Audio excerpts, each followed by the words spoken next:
Assalamualaikum warahmatullahi wabarakatuh. Berjumpa kembali dengan saya di channel Abi Umi TV. Nah, untuk hari ini kita akan belajar apa itu yang disebut pertidaksamaan nilai mutlak. Nah, untuk pertidaksamaan nilai mutlak di sini ada 3 cara. Yang pertama nanti adalah definisi. Kemudian cara yang kedua adalah grafik. Dan cara ketiga adalah pengkuadratan dua ruas.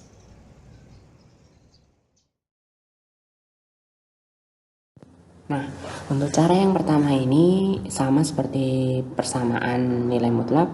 Cara pertama adalah definisi.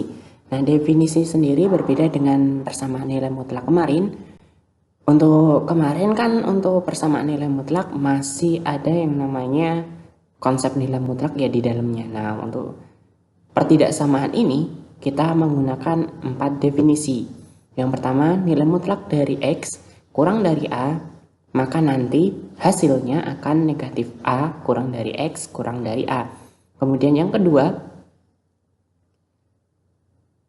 nilai mutlak dari X, kemudian hasilnya kurang dari A, maka hasilnya X nih kurang dari negatif A atau X lebih dari A.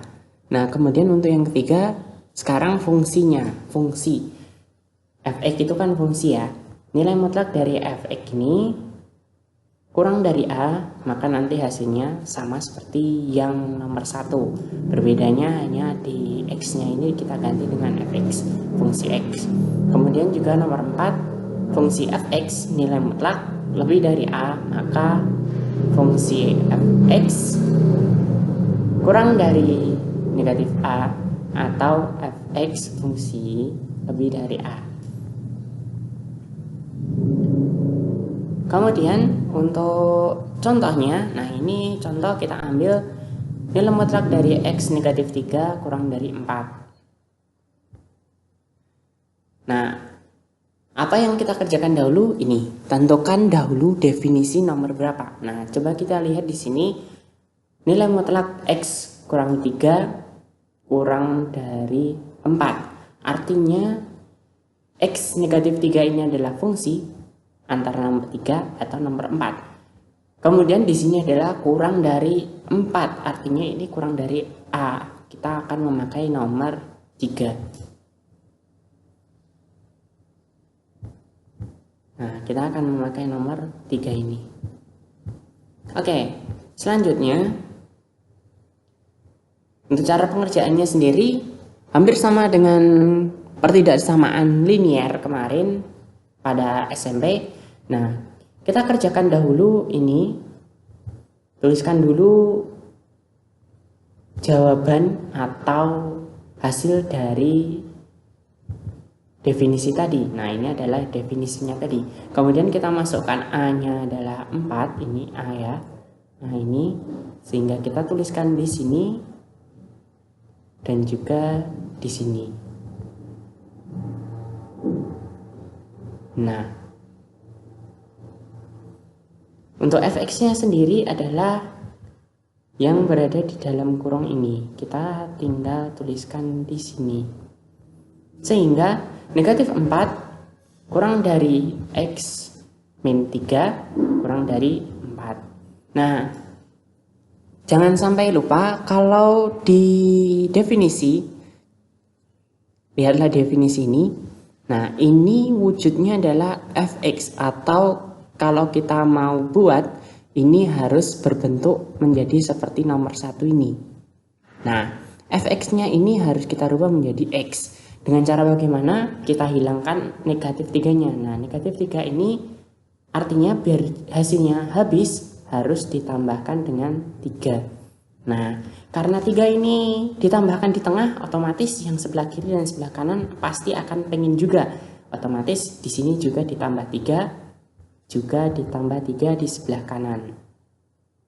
Sehingga bisa kita peroleh hasilnya negatif 4 ditambah 3 adalah negatif 1 kurang dari X, karena negatif 3 ditambah 3 tadi habis. Kemudian 4 ditambah 3 adalah 7. Nah, sehingga Diperoleh himpunan penyelesaian ini tadi, negatif 1 kurang dari X kurang dari 7. Ini adalah cara definisi. Nah, untuk cara yang nomor 2, cara grafik, silahkan dipelajari pada video sebelumnya karena untuk cara penggunaannya hampir sama dengan persamaan nilai mutlak. Ya, cara ketiga adalah pengkuadratan dua ruas. Nah, untuk contoh soalnya, nilai mutlak dari X dikurangi 3 lebih besar dari 4. Berbeda ya dengan yang tadi, kalau yang cara satu tadi adalah kurang dari, untuk yang cara ketiga ini kita akan menggunakan lebih besar. Nah, kemudian tidak perlu seperti definisi tadi, kita harus mempelajari atau menentukan dulu definisinya nomor berapa.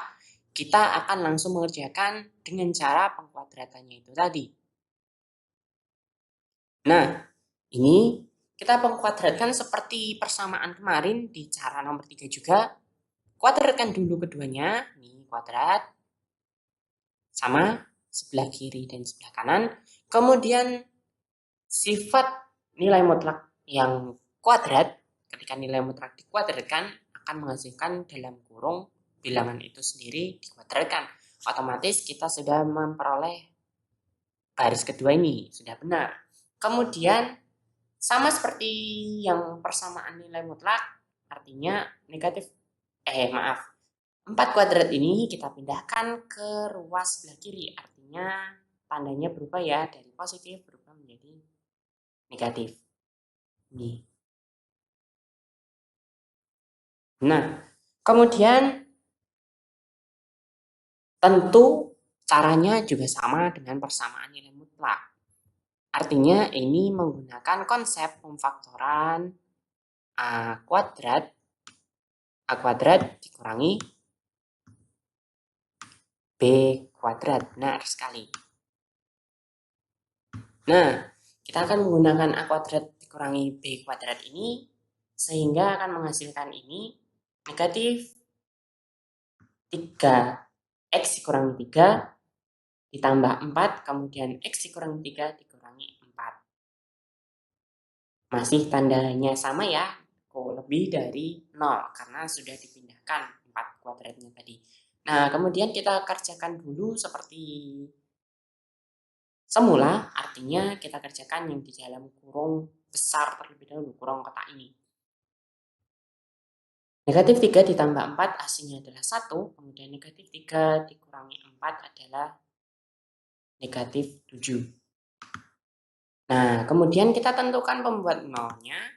Pembuat nolnya di sini ada 2, karena ini 1, X plus 1, kemudian X negatif 7, ini adalah 2. Sehingga ini adalah 1, hasilnya X sama dengan negatif 1 karena pindah ruas ke sini.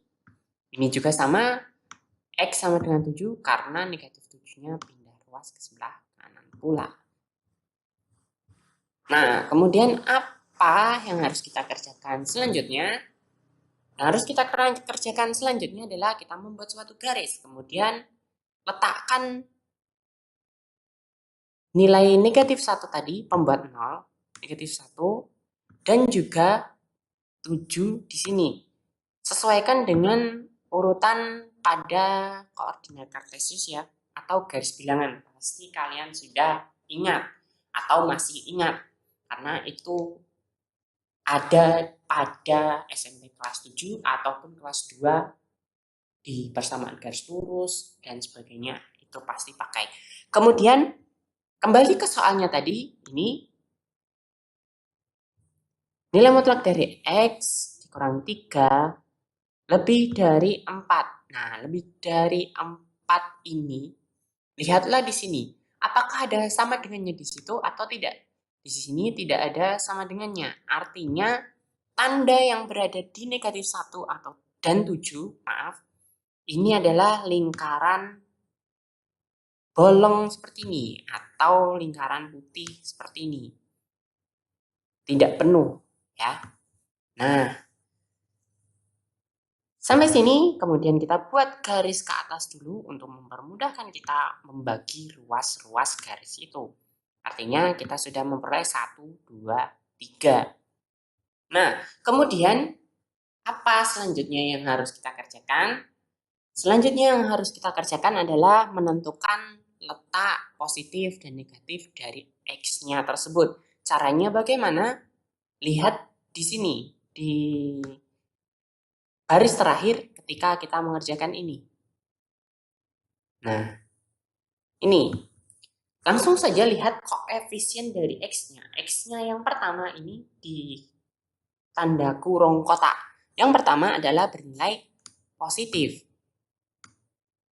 Positif ya. Kemudian tanda kurung kotak yang kedua bernilai positif juga. Positif. Sehingga positif ditambah positif adalah positif dikali positif, ini tinggal dikalikan, positif dikali positif sama dengan positif. Nah, hasilnya ini kita taruh di ruas yang paling kanan sini. Nah, ini kita tambah berarti tandanya tambah. Kemudian untuk ruas yang tengah kebalikannya dari ruas kanan tadi, negatif. Nah, untuk ruas yang paling kiri kebalikannya dari ruas yang tengah, positif. Nah, artinya untuk menentukan ruas ini kalian harus menentukan yang paling kanan terlebih dahulu. Diperoleh dari positif dikali positif, hasilnya positif.